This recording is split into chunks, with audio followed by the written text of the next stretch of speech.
The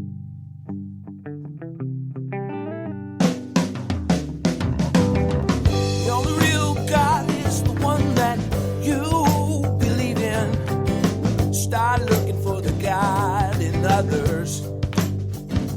And if you find you're tuning into a wave, well then I don't know much about the insane. Hello, everybody. Hello, friends. Welcome into another episode of Spiritual Philos-O-Chatter with the Joneses. I'm Danny Jones. And I am Samantha Jones. And we are here with episode 41. 41. And what is the title? This is Chatting with the Other Side. Ooh, fun one. Yes. Fun. This is like when you get to go on field trip, kind of. I think so. For me, it's like kind of exciting to watch and hear. I'm excited because we haven't done anything like this before. And Right. I know that I'm pretty much going to be taken over for this. Right. So it'll be interesting. Mm-hmm. Cool. Yeah. I'm excited. Yeah. Well, before we hop into this one, you got anything from last week? I do. I have a couple things. So last week was the mindfulness episode. And one of our listeners, Lynn, she sent us this. She said, just finished listening to this episode. As always, a great listen. Thank you for breaking it apart. Years ago, I was always living in the present. I got lost a while living in the past, but I can now say I live in the present, and for me, there is no better place. Awesome. Yay. Glad that you took that, positive from there. I know it's a lot for people to absorb, and it's a lot of habits to change, but it is really, really worth it. I've worked on it a lot this week since that episode on different things, and you bought me roses for our anniversary, and yesterday I was changing out the water for them, and they, maybe for somebody else, they would have thought they're dead, but I thought these are beautiful. Look at them. They're just starting to blacken on the edges. And these are things that with mindfulness, I now slow down and I notice these little details. And I sat there staring at that rose and was like, wow, look at these, You just look at things differently. Yeah, because even in its decay or dying, it's still beautiful. It's aging. And everything, I think, has beauty as it ages. And that's a good point. And it's funny that you say that because there were a few things that I took away from that experience yesterday. My dad talked to me while I was looking at the rose, telling me that he would help me paint it if I wanted to. But the other thing that I took from it is that I have come to the conclusion that I'm past my prime. And it's all downhill from here. And it's okay. And it's been it was really hard for me to get a grasp on that and realize that it's okay that I'm getting wrinkles and that things are changing and, it's okay. You're still beautiful. Well, thank you, babe. I still love you. Oh, you're so sweet. I love you too. And our listeners are all bleh. But looking at that rose like that, it made me feel that way. It made me feel like, look, just because this rose isn't in its prime anymore, or it's not working towards its prime, it's still beautiful. Yes. Yeah. I think the color they are right now, that's my favorite color. Yeah, it's they get this blackish purple to it. Beautiful. Yeah. Yeah. I never, these are things I never really thought about before. Mm-hmm. But paying more attention to those little details, it starts to bring these things out, and it takes you deeper. It took me deeper into thinking about myself in that situation. Right. So. Cool. Yeah. So who was that shared that was Lynn. Lynn. Yep. Thanks, Lynn. That was Thank you, cool. Lynn. That was a fantastic statement. Absolutely. I appreciate it. Yeah. So, and then the next thing I have is actually kind of funny. So we had talked about in the Winchester Mansion episode that I had connected with Walt Disney and that I was having a really hard time talking about it, right? So I've been trying to kind of build it so that I can talk about it. And my friend Chelsea, we were talking about it the other day, and she said, well, if you ever connect to Walt Disney again, will you ask him why he decided to freeze his body? And I felt like I had to set the record straight. And Chelsea's like, you have to talk about this on the show. So I'm like, I just have to mention it. That if you think Walt Disney's body's frozen, it's not. He was cremated. I believe it was the Hollywood Cemetery. Yeah. It's a myth. It's a total myth. Folklore. Yeah. Chelsea's like, my whole entire life has been a lie. So I thought our listeners needed to be educated on the fact that And I heard he's it wasn't not just frozen. his body, that it was his head. His head. That was another why would one. That wouldn't even make any sense. Well, what are you going to do if they can bring your head back? Yeah, you're just going to be a Tap head into with your the brain, body. you know? I don't know. That's No, weird. I don't. I think once upon a time I read how that got started, but I don't remember. But yeah, it's not 100% not true. No, Nope. he's over there and well. Yeah, he's fine, and his body is, Ash. Yeah. So that's all I got. Cool. Yeah. That was funny. Yeah. All right. So episode 41. Yes. Chatting with the other side. Chatting. Okay. So as I had mentioned earlier, I'm a little bit, I don't know, not concerned, but I don't know where this episode's going because I feel like they're going to take over. And when that happens, I don't always know. So sometimes I'll ramble, and so you'll have to stop me maybe. Mm-hmm. But the thing is you won't know. Probably. It's not like I'm going to change or anything, but it'll be interesting to see what happens and where this goes. Sure. So, and what I'm going to do is I'm going to read one of these questions, and then I'm going to connect to what I'm getting from the other side. Okay. And then we'll talk about them like we always do. Right. And then in between, I have some readings that I told people if they wanted me to do readings for them on the show that I would. And so I'm going to do a few of those. These are ones I haven't even looked at yet. I just I looked at them knowing that this is what this is about, but I haven't connected to those spirits yet. So this will be completely fresh. Cool. So yay, I'm excited. Yeah. Okay, so let's see. The first question that we have is what is the other side like? And then asking me, have you seen it? Have you been there in meditation? As far as the other side goes, I have to say, and I think you agree with me on this, that it's different for everybody. Yeah. You create your own reality in heaven, which is why there's also different levels of heaven. And the bottom level, if you're still living in a negative reality, that's where you can get those kind of negative, people that are stuck. You know what I mean? Right. Yeah. So when you go to heaven, that's the easier way to put it, other side, heaven, it is your own reality. So for me, the things I love, my family, I love dogs, I love Disney. What else do I love? I don't know. There's all those things. That will be my reality. Yeah. But your reality will be different. You know what I mean? It's really... yeah, and I think that's even, if you on some level, I think you go beyond that, too. Where, the animals are always there to connect with, I think, just being there. Oh, yeah, absolutely. But I'm just thinking of things I like. As far as... if you dream of the mansion and in the fancy neighborhood and all that, that's what you'll have. That's what you'll have, But if you stay there, you're not growing. Right. Just like in this world, if you stay stagnant, you're not growing. Right. So there's still a desire, though, on the other side, is that you kind of spend time in each level. And that's one of them, I think, is where you're sort of manifesting, you realize your powers and of your perception in your mind. So you're manifesting just about everything you can around you. Yes. You can still have your loved ones around you. Yes.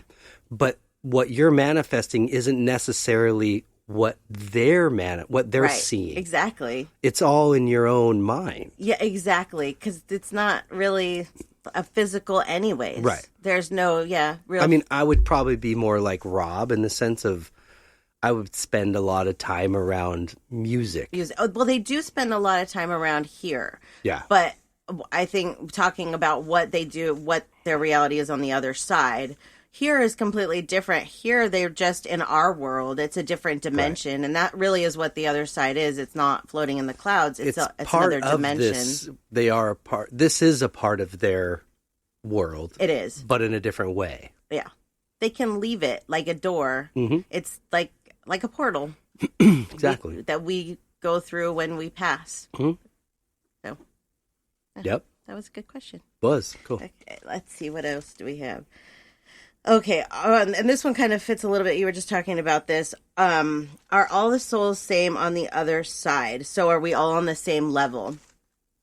And I don't think that we are. And no. I think how this works is how much you work what your lessons, what you put into it, what you're manifesting, like you were saying. We come here to live a life, to learn lessons, to become a more whole soul.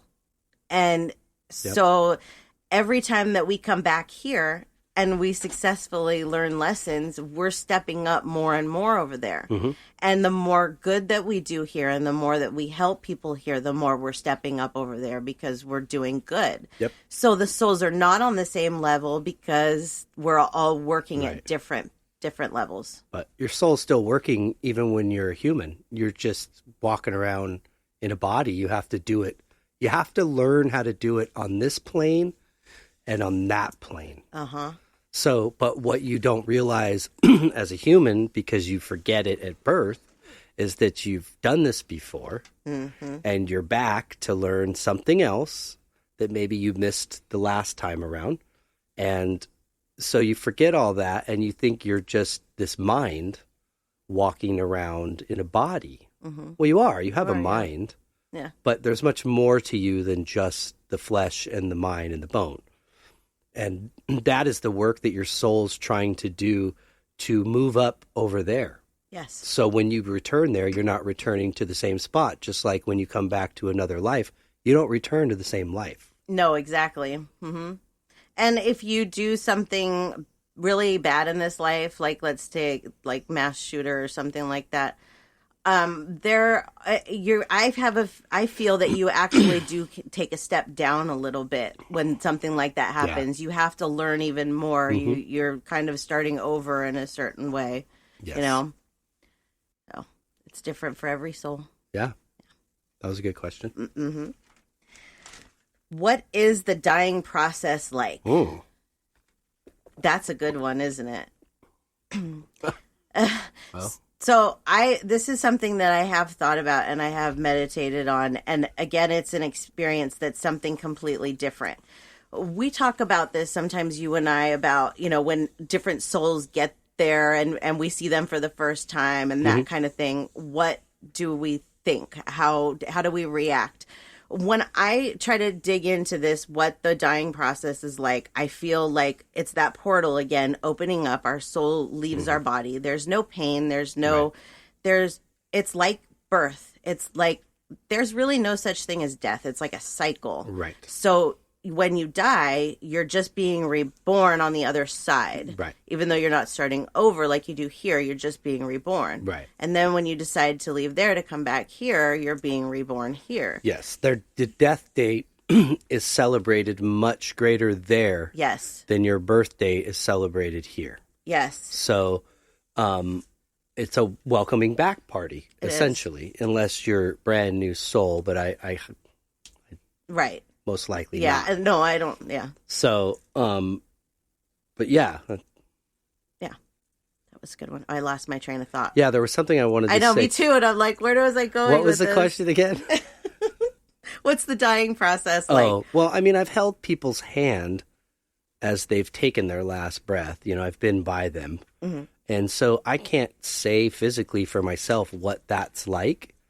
But I can say that I truly believe that you can exit your body anytime before your body actually expires. Yes. You can leave, meaning your heart can still tick and you can have reactions to things. You may not be coherent in responding. Yeah. But you can leave. Yep. And this can be done at any time. Yes. Meaning if you see a head-on collision coming and there's just instinctively there's no way, you'll pull yourself out. You can choose to leave and just go Yeah. and not feel that. Yeah. If you want to feel it, you can feel it. It's so fast, but you can choose that. If you choose not to, you can leave, or you could choose to not leave and take the chance of maybe surviving and maybe who knows what after, Right. I knew that this was kind of going to be what was going to happen, that when I would have these kind of questions, they would want to expand on it. And that's kind of what I'm feeling, is that they don't want me to just stop with explaining about that, how your soul leaves your body. But I think it's important to know what happens when you actually get to the other side, because it's it's kind of, for each of us, we have a different kind of thought on what is it like. Am I up against a jury of, people judging what I did in my life? What happens? So again, it's different for everybody, but for the most part, once you get there, you are reacquainted with your loved ones who are, friends, animals, your family, everybody. There is no animosity. So if you left this life in a disagreement with one of your family members, you weren't talking to them, there is no animosity. You don't get there and like walk in with your tail between your legs. It's a celebration. It's I don't know how to describe it. It's like yeah, you made it back. Right. We're so happy to see you back. And then it would be like, me looking at somebody that did me wrong and being like, taught me a lesson there. There's no animosity. No. It's not like you're going to get there and I don't know how to explain it. Not want to be with these people that you think you may not want to be with. You will not be judged by anybody there. The only judgment comes from yourself. Yes, absolutely. And then after that, you do go through a life review. And again, I feel like a lot of people think that this is where your jury sits and tells you what you did bad and what you did good. Right. But that's not what happens at all. No. You're your own judge and jury. And I have really been expanding on this lately. And there was one night, I don't know if you remember, where I really got deep into the life review and what happens in it. And we were standing out in the garage and we were talking, and I realized that this is weird now. Dead me, my soul was watching the conversation. So basically it was like Scrooge, okay, like the movie Scrooge. That me over there that people don't normally feel watching was watching my life review. It blew my mind that night when it happened. I was like, what's happening? That's simultaneous time. Simultaneous time, exactly. Yeah. So the reason why they came in at that point and showed me that was because it was such a breakthrough. So those are moments in your life that you can choose to see. You pick and choose what you choose to see. If you want to see, your first love, your first kiss, whatever, you can actually not just see that, but you can experience those feelings again. It's really cool. Like I was really hoping that this was what it was going to be like, because you do have those memories where you're like, man, that was like Disney World. Like, I love it. Let's go do it again. But I know 42, I can't really do that whole thing again. So I'll do it again when I experience it in my life review. Something I heard was just as necessary as it is for the humans to breathe oxygen to survive, it's necessary for the soul to want to gravitate closer towards the energy, to whatever you want to call it, the energy, God, whatever it is. So these levels that we speak of, you'll go through them. Right. And you might go through many lives as you go through these levels, but you're instinctively attracted to the energy. You want to move up and be as close to it. Yep. And where some of these high-ranking angels and souls, like a moth to a flame. Yes, exactly. So if you could put it in an analogy, it's just as important for them to be moving there as it is for us to breathe oxygen here. So doing good work is only helping you there. I absolutely agree with that. That's a very important point. So, and again, so the life review process happens, and then from there you go into that, after that you go into that learning stage like you were talking about, where I feel like you can really pick apart the things that you did in this life that maybe you didn't learn from. Right. Which is why for me in this spiritual awakening, I've chosen to pick those things apart while I'm here, because I would prefer that when I get back there, I'm not learning about the mistakes I made in this life. I want to learn more about other things so that when I come back in my next life, maybe I'll be even higher up. Because I do feel too that like when you reincarnate, of course you can reincarnate into anything that you want, if you want to, if you feel that you need to like live a poor life because you were rich in one life, then you can do that. But I also feel like your spirituality almost stays with you. So I hope that that's the case, because I'm hoping that in my next life I'll be more spiritual from the get-go. Right.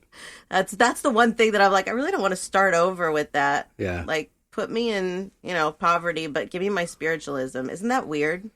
But it's funny because you're making this plan with a group. It's a weird concept because you have a personal path and growth as your own individual soul or extension of God, right? So you have this natural instinct to want to do good because you are an extension of God. Right. But you have this group that you're connected to, your soul family. Mm-hmm. So you guys make this agreement each time you step into these lives to learn something from it. Yeah. So you might switch roles in the next life. Yes. Or you might be the opposite role now than you were in the previous life. Yeah. So as long as it's for the greater good, yes, you can choose your roles anyway. It's about how to love one another and how we're learning that. Yes. Through patience, compassion, and understanding, and peace and love. And we say at the end of every show, because as cliche as it is, that really is the true answer. If you could tag on compassion and understanding, that would be the 4 main things to walk through this life.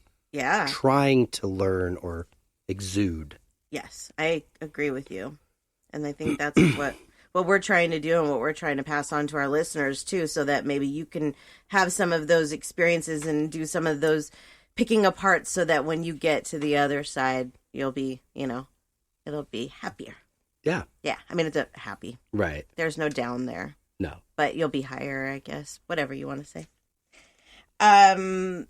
So there's a couple of questions here that I'm going to put together, and then I'm going to do a reading off of these because I think they fit together. The first question is, do you have a choice to stay or come back when you get to the other side? So I get what she's saying. For example, like my mom did this. My mom was given the choice if she wanted to come back here, if she wanted to survive or she wanted to pass on. Right. And she chose to pass on for her own reasons because she knew she could help her kids more from the other side, which she has. But not everybody has to have that, because as you get older, if you're at the point where you're in the dying process anyways, then you're not going to be given that option. Yeah, the body's too old. It can't. Yeah. I do feel like sometimes too that and I believe we've talked about this and you might feel the same way, is that if a soul is too, I don't want to use the word messed up here, but if things are too out of control here and they're not going to get better, you can choose to exit. Mm-hmm. And so at that point, then you're making that choice. Yes. So it's different for everybody. So then they go, well, what happens to that body if that soul exits? Yeah, then we're going back to simultaneous time. It's simultaneous time, exactly, because there's imprints. That's how we can jump into moments or take over in a life where everything's erased and you just start over and everything's programmed essentially into you, the memories that this person has, and now that's your lesson. Right. Exactly. Yeah, you can do it that way for sure. So it's not like the body just collapses because the soul decides to leave. The body continues until it physically can't, disease or age or whatever. Well, and here's another example, and this is why I brought this in, is what happens when a baby is stillborn or dies at birth or shortly thereafter. I truly believe that this is the soul's choice in saying that they're not ready to come into this world for whatever reason. This wasn't the right time. No. It's different for every soul. Why they didn't choose to come in is their own personal decision. It does strongly affect what happens to the family here, yes. But again, sometimes those are learning experiences. Sometimes those are life-changing experiences. The girl that submitted this question, Chris, actually, she submitted the reading that I'm going to do right now. So she has lost a child, and I don't know her very well. I believe we met in one of the the groups, the learning groups. So I do believe that she has abilities as well. So I don't know if she developed these after her son died, but I do tend to believe that when we have a life tragedy like that, a lot of times it does push us into spiritualism and connecting to the other side. Right. So if that is the situation here, Chris, then that's probably one of the reasons, unfortunately, why your baby passed. But I want to do this reading for her. Plus, you have a strong connection from the other side that's trying to make that breakthrough. Yes. So you're a little Exactly. bit more kind of like, makes you more aware, sort of. Exactly. So she doesn't have a picture, which is fine. But his name, the name that they gave him was Morgan Tyler. And, oh, wow, it was 11-10-11. Wow. Yeah. That's two of my numbers in there. So let me connect to your baby. So there's obviously not much that I can do to validate in a situation like this. Like normally I would tell you what the baby, you know, or what the person's hobbies were or what they were like. But with the stillborn, I can't do that. No. All I can tell you is that this baby is, I do feel like this child's going to return to you. I feel like it just wasn't ready at this time. You weren't ready at this time. I feel like it had a lot to do with the situation, with the father possibly. I don't know if you're still with the father. I don't think so. I'm feeling that you're not. And so I feel like this just wasn't the situation for this baby to be born into. And that when this soul is ready to come back, that he will, and it will, I do feel, as another child for her, and that it will be the right situation with the right father, but this soul is waiting to come back. Cool. Don't rush it. It'll happen when it's meant to, but he will be coming back to you. That's cool. And I do feel like this was, it did help increase her spirituality.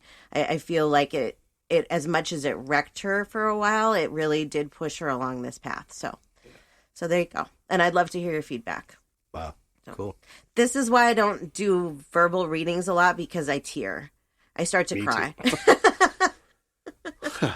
But yeah, the medium circles, they get me every time. And I knew before we did this, I was like, you should bring some tissue with you, don't you think? It's because I just feel their presence. Yeah. As soon as they're kind of wanting to be talked to. Yeah. For sure. Yeah. That one I knew was important. I know that it's tough. I can't imagine as a mom, but your little boy will come back to you. Yeah. Yeah. So let's see. What other questions do I have? Let's see. I think we kind of covered this a little bit, but what happens when you see someone on the other side that you didn't like in this life? We talk about this. Well, I think we kind of said it a few minutes ago. Yeah. That really there's nothing's forgotten, because again, this was a plan you made with each other. Yeah. Nothing's forgotten, but all is forgiven. Exactly. There's not 1 ounce of animosity and whatsoever. Right. Nobody is judging you. Again, the only judgment that you will have is from yourself. Yes. Of what did I do in that life, or what could I have done better? That's it. Yes. Nobody's shooting anything at you. Right. That's it. This is one of the reasons why we say that peace and love is so important, because if we can let these things go in our lifetime, then we don't have to relearn. We don't have to learn from them when we're there. We can just enjoy being there. Yeah. But I think it is important to understand that these people that surround you, your whoever they are, your parents, siblings, ex-spouses, whoever, they are a part of your soul family. So when you get to the other side and you see them, you're going to be happy to see them. For me, one of the things that kind of held me back for a while was my relationship with my father, who has passed. And I had not talked to him in many years since he had passed, or before he passed. And so when I became a medium, I hadn't really felt him before, but I didn't really know what it was going to feel like, even if he was around. Once I learned that I was a medium, I started trying to bring him in a little bit more. And I realized that not only is everything on his side forgiven for things that, I mean, I didn't really do much, but, I was a kid, that he forgives me and hopes I forgive him. But my mom and my dad are close and they hang out and they hated each other in life.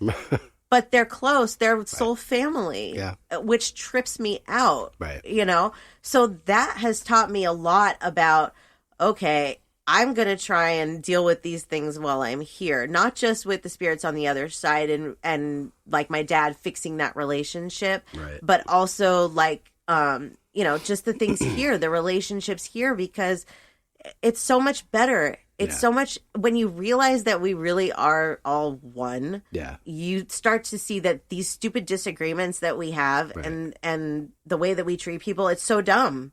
It's so dumb. But take your mom and dad, for instance. I mean, they may have not liked each other in this life, but it didn't start that way.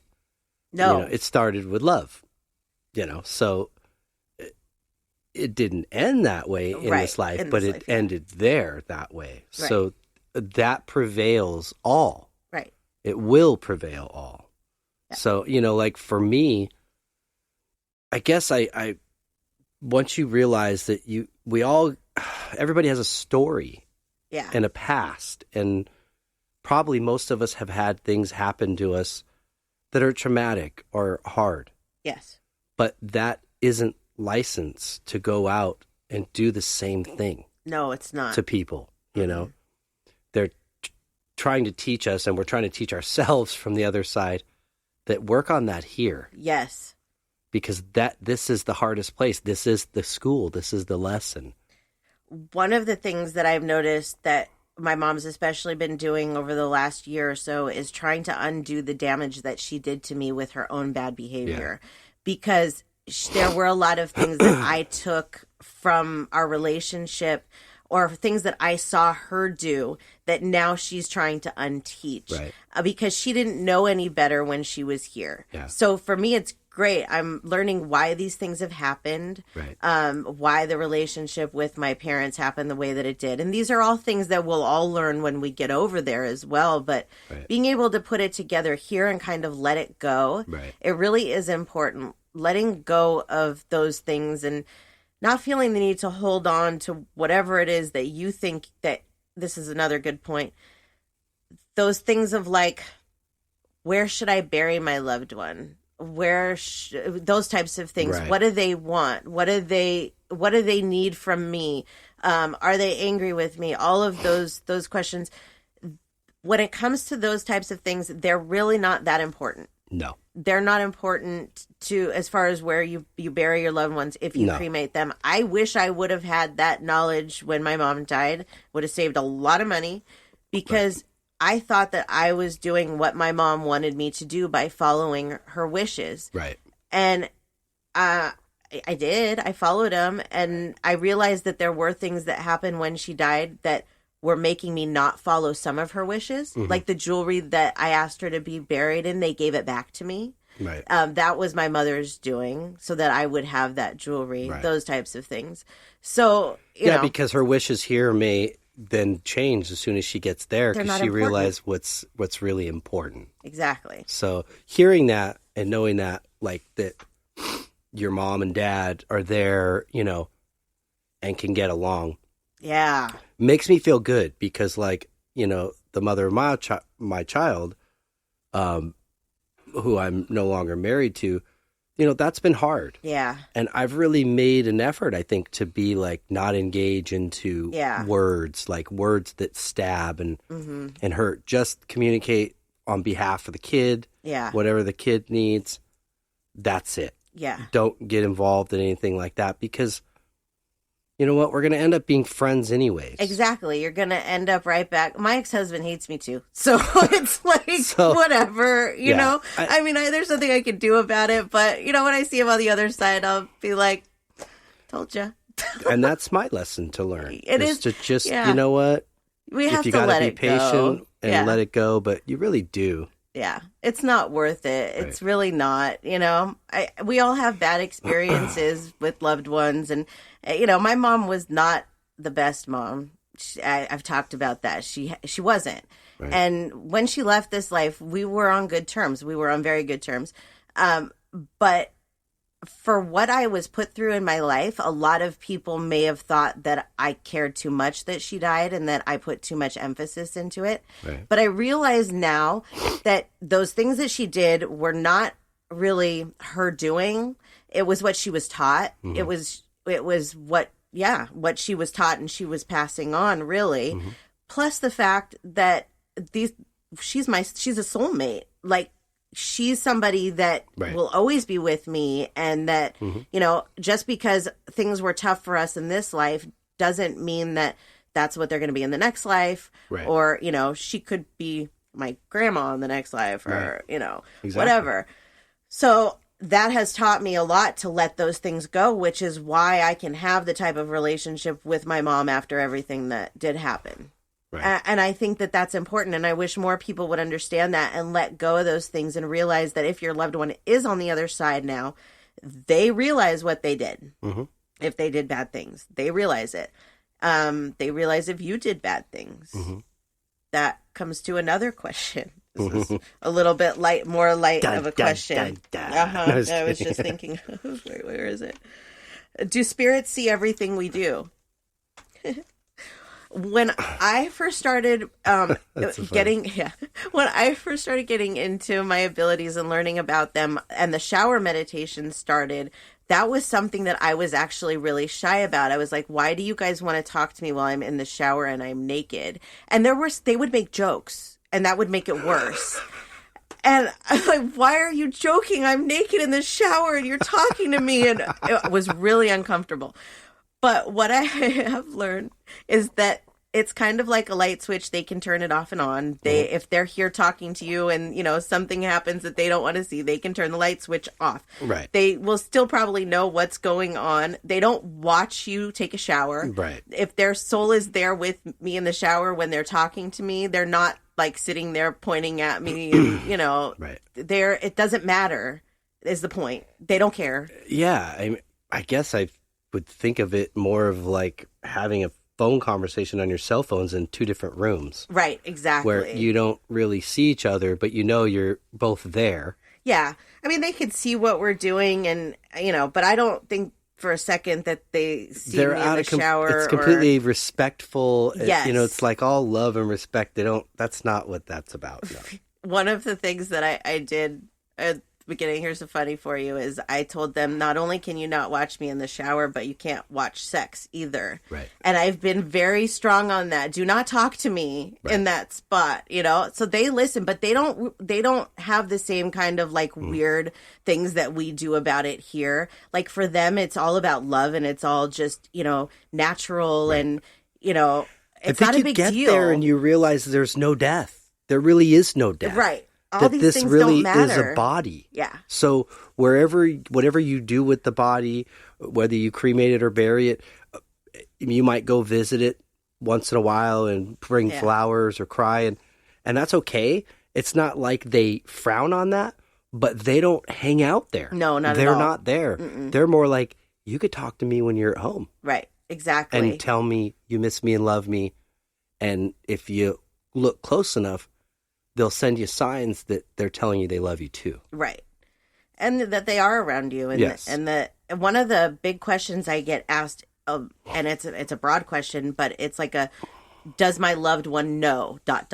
Whatever it is that they want them to know, do they know this? And I will tell you that your loved ones on the other side, they know it all. More than you know. Way more than you know. But as far as like, does my mother know everything that I've done in my past? Oh, yes, she does.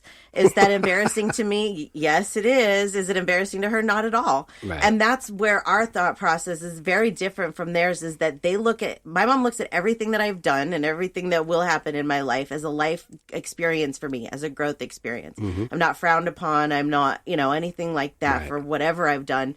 It's all a life lesson. So even if they were to, quote unquote, watch us, they're not looking at things the same way. No. They're not judging things the same way. It's a life lesson. It's a life experience, We look at it from like time, limitation, and I don't know, I could throw something else in there. and they don't look at it from that. No. So we're looking at it from a physical standpoint, and they're looking at it from a perceptional standpoint. Yes.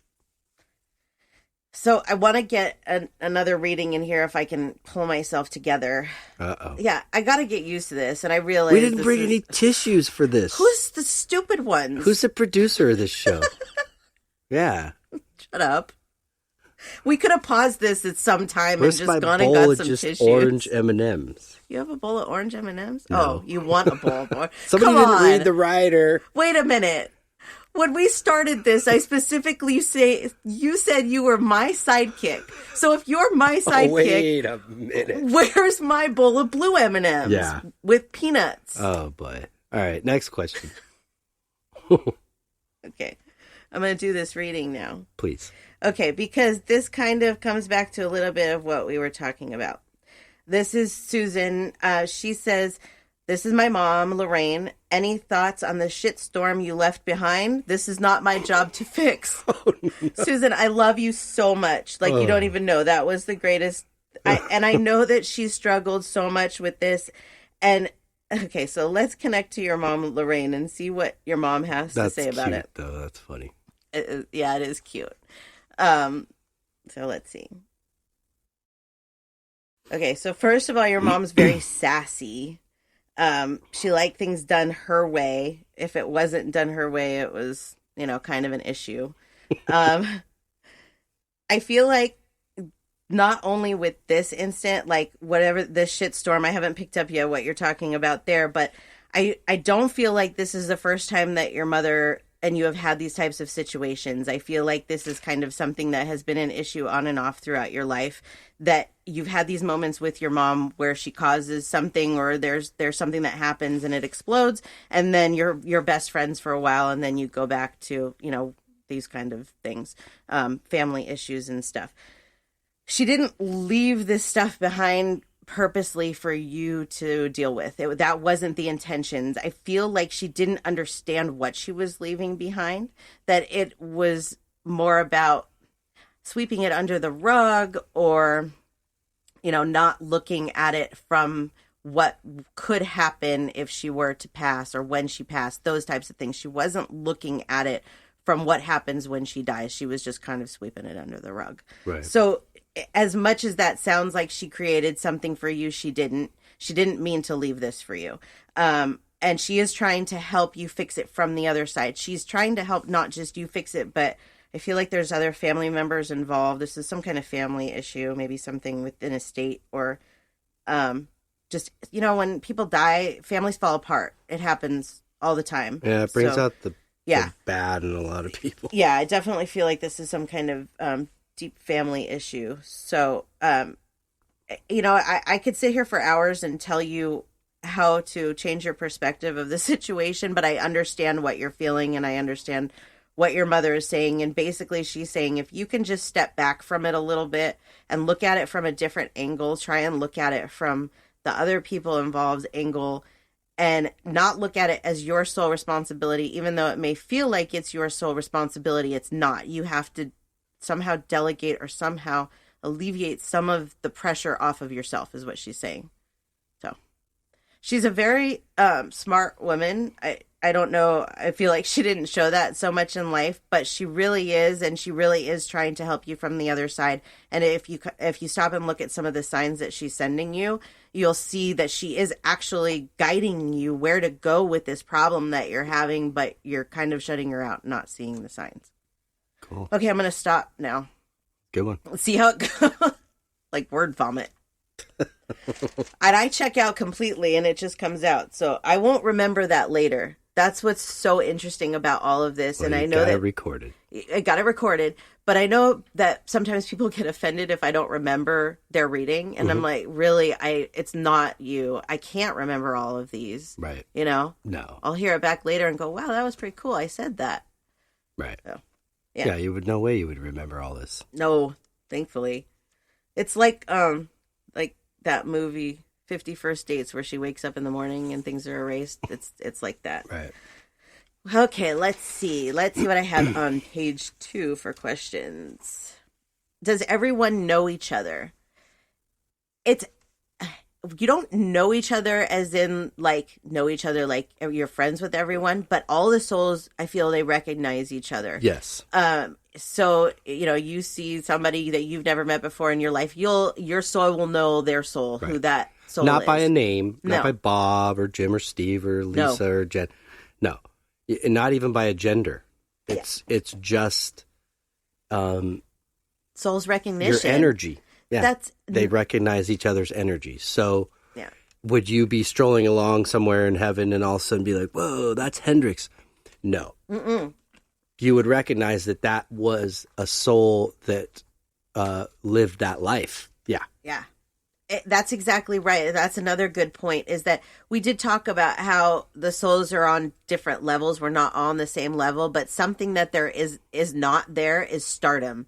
You're not going to see a celebrity, like you said, Jimi Hendrix, and be like, oh my gosh. No, they're not segregated. No. And that's why when I connected to Walt Disney, it was so easy in his area there. That was his domain.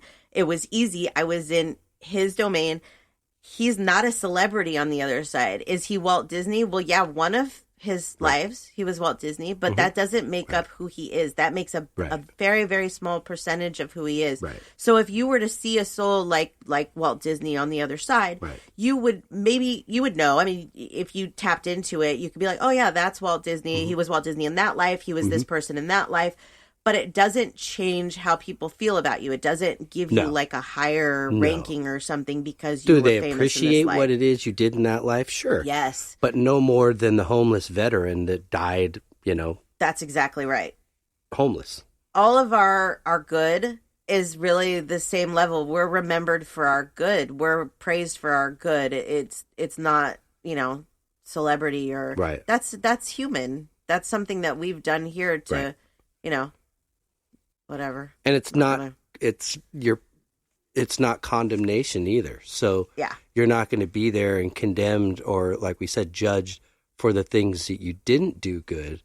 You're out of your own natural instinct as a soul, an extension of God, are going to judge yourself and decide what it is you should have done better. And then you'll come back to a different life and you will learn, hopefully. Yeah. And move forward. Exactly. So there's a couple more questions. One of these is really heavy, so I think I'll wait. One of them is, what are we here for? And I think that that's a great question to ask because, first of all, it's different for everybody. My purpose for being here is not your purpose for being here. But collectively, as humans, we are here to, like I said before, we're here to learn lessons. And we're here to grow as souls. And we're here to help. And we're really put here to try and make things better. Our soul is supposed to try and make a better life for itself and for the other souls around it. So that's a big part of our purpose here. Now, not all souls choose to go that way. That's a part of free will. You can choose to go any way that you want. But really, your goal is to come here and learn as much as you can and, peace, love, and happiness. And I think it's to show ourselves. I mean, kind of some of the greatest leaders or, like spiritual leaders of the world we're here to show that through kindness, and love and compassion and understanding,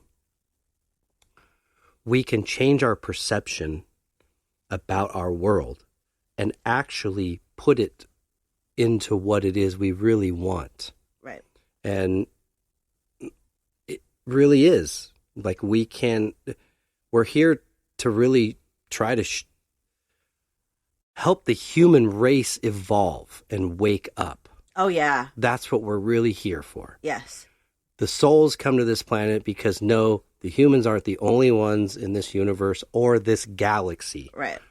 And we are definitely not the smartest or technologically most advanced. No. So the souls come here because this planet needs help. A lot of help. It does. Because we are much further behind. Are there other planets that are further behind than us? Yes. Yeah. Okay. But they're not concerned about flying and driving and computers and blah, blah, blah. They're just like organisms and things. Exactly. But there's much more advanced than that. And, and than us.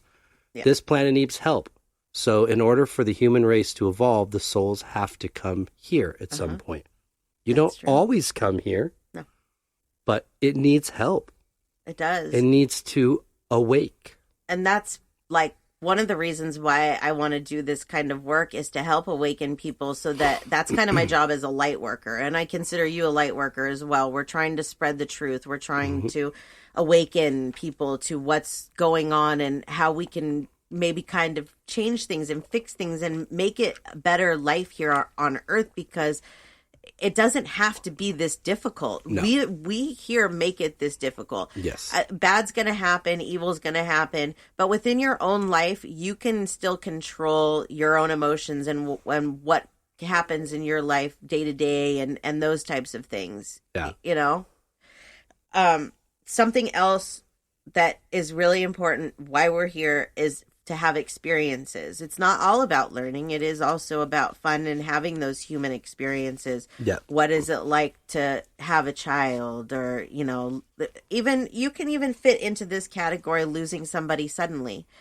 Sometimes that is a lesson we have to learn for whatever reason. It like I said before, it kind of changes us, you know, different things that maybe we didn't experience in previous lives. Like, I'm very thankful that I didn't grow up in an age with cell phones, but I'm like really curious about what's going to happen after we die, what's coming next. And I realize that I will know now. I'm excited, but so, you know, those experiences here, it's all important. It all fits into all of it. Your soul wants to have different experiences in every life and travel and try new things and be open to new things, because that's really a big part of what life's about as well. Yeah, I agree. Yeah. Let's see. Okay, so I'm going to do one more reading Okay. because I can cry when this is over because we're almost done. And I feel like this is important even though this is heavy. Okay. So this is from Lynn. She sent me a picture of her stepdaughter. She said, "This is my stepdaughter, Alicia. I hope she knows how incredibly sorry I am for not being understanding and more compassionate when she needed it. Also, I hope she is at peace." Alyssa is her name. Sorry. Okay, so let's connect to Alyssa. So what I'm feeling from her is that she understands where your compassion level was, and she's not upset at that at all. I mean, she's a spirit, so she's not upset, but she wants you to understand that she realizes why you were the way that you were to her, because she made life very, very difficult. I feel like there was some kind of like addiction. I feel, I don't know if this is suicide or if it is drug related, something along those lines. Like an accidental OD or something. Yeah, I want to say it was suicide, but I never want to say that. But I think that I'm saying that because I think that's another point in this as well that we need to make. So please make sure I come back to that. I feel like she tries to reach out to you a lot. She was a really sweet girl, but very, very troubled. I feel like there's a lot that she did not talk about, and that increased her issues with friends and social problems and boys and those types of things, and she just kind of set herself up for a downhill spiral is what I'm feeling. It's very sad, but she is at peace. She's very happy, and that's the point of why this was brought up, because if there is a suicide or if there is somebody that dies, you know, along those ways that we think maybe the person isn't going to the same places that we are, that's not the case at all. Nope. They go to the same place that everybody else goes. Yep. They have to learn lessons from what they did. That's the thing. You learn the lessons from what you do in this life if you don't learn them here. So suicide, you obviously can't learn from it when you're here. Right. So you have to learn from it there. The hard part of it is that you have to watch the people that really do love you suffer for that. And that has to be very difficult because, like I said, in this life review and in this learning process, you do physically feel those feelings. So your stepdaughter actually feels your feelings for her and what happened. Right. As a part of her learning process. And same with her father, and that effect ripples out a lot further than your human mind takes into Oh, consideration. yes. When you get Absolutely. there, you realize that action actually reverberates a lot further. It does. It really does. And sometimes it's hard to say that these things happen for a reason, but sometimes, again, a soul just decides to leave its body Right. if it's too tough, whatever it is. But when they get there, they not only have to learn from what they did, but they have to work. We all work in a different way, but when you do something like that, or if you were like a drug addict and so you made it difficult on your family because you were a drug addict, or somebody else in your family is, you will be sent to help those people to deal with that issue, to comfort them, to guide them in the right direction, to try and, like, if there's, like I said, if you died from a drug overdose, you might try and help somebody in your family so that they don't go through the same thing. Right. That's a big part of what my mom has done for me too, is made sure I did not go down the same path that she went down. Yeah. So they do that there. That's a big part of their growth. So they are all there and they are all happy. They're not, in some dungeon waiting to be released into heaven or some purgatory. They're there. They're working just like the rest of us. Yep. Because you got to remember that that's just one of your lives. If you die by suicide in one life, it's just one life. You do have to learn for that, but you can't be punished for, a million lives. And you can't be in a fiery pit burning because you don't have any flesh that has nerves for a sensation of being burning. Yeah. If you're that hard on yourself, Yeah. and you perceive that that's what it's going to be, you're going to see that at first. Right. And you'll see it, but as you said, when you do go to the other side and cross, you're immediately with somebody. Yes. Whether it's your loved ones or your spirit guide that's there to meet you and take you to where you're supposed to go. Yeah. And you could sit in that perception Yes. of a fiery thing that you're not going to feel a darn thing of. And they're going to wait until you're ready to stop kind of, I hate to say this, playing games and move on. I learned something interesting, that as far as religion goes, that there are some people that are so tied to their religion that when they die, they get stuck in the astral plane because they don't want to let go of their religion. I find that really interesting. Because we'll get into a whole religion episode, but Right. I think you've mentioned before that if you worship Jesus, that Jesus can meet you there. If that's what you perceive Yeah. as the reality, then yeah. Absolutely. Yeah. But if you come to find out that maybe your religious beliefs are different than what you thought here and you can't let go of them to Right. move on, then you can stay in that astral plane for a while. And you're still happier there than you were here. It's I hate to say it, but I've said it before. This is hell. And Yeah. what we put our minds through, that's the deep hell. And the physical part, Yeah. getting old, pains and things like that, and yeah. deformities or whatever it is, sicknesses and disease. But This is the worst, this honestly. that's a world of mind Yeah. and perception. You know what I mean? So your consciousness is much more connected to your soul than just nerves and connections from your brain to your body. Right, exactly. It's much more deeply connected. It Yeah, goes it is. with you. It's part of you. You take your personality, you take Yeah. your memories. Those are the things that you take with you. This decaying meat suit, you leave it here. Yeah. Your anger, you leave it here. Your animosity, you leave it here. All of those human things, you leave those here. You take Yeah. the good things with you. You take the bad memories. Of course you do, because you have to learn from them. Yeah. But that's why we should make it good while we're here and stop living in our own heads and Totally. be happy and enjoy this life while we're here, because we say that we only have one life to live, which isn't true. Obviously, we have many lives to live, but we only have one this life. This life. Yeah. Right. So make it your best life. And everyone is important. Live your best life. Yeah, totally, man. Yeah. So I think we'll stop there. Cool. Yeah, we can That was always cool. do another one of these too. That was good. Yeah. I need tissue. I know it drained you a bit. I could see it in you. Oh yeah, no, I have a reading I have to do in a half hour. So yeah, I better pull myself together. She's a waking girl. Yeah. Well, that was cool. I liked it. Thank you. Yeah, I did too. Thank you for opening yourself up to do that. And Yeah, no doubt. hopefully anybody that she gave a rating to that helped. And the rest of them, I do plan to finish them. I just didn't get to them here. So I'll do them if you sent it to me in PM or you put it on the page, I'll get to it. Cool. So you know. Well, awesome. Yeah.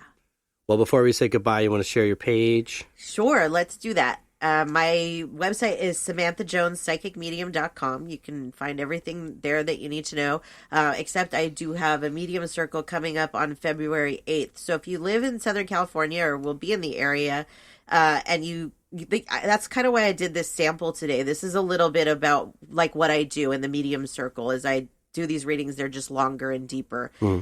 So that's kind of a little snippet of what it'll be like. So if you're interested in that, just shoot me an email, spiritualjoneses@gmail.com. Cool. And you, sir? If you want to check out my art, djonesartcollection.com or on Facebook and Instagram at djonesartcollection, and our band, Gypsy Brown, gypsybrown.com. or Instagram at Gypsy Brown Music. And you can find us on Facebook too. Yay. That's it for me. Wonderful. So we really appreciate you guys tuning in and listening to us this week. Yeah, we hope you enjoyed this episode. I really do. It was a good one. Yeah.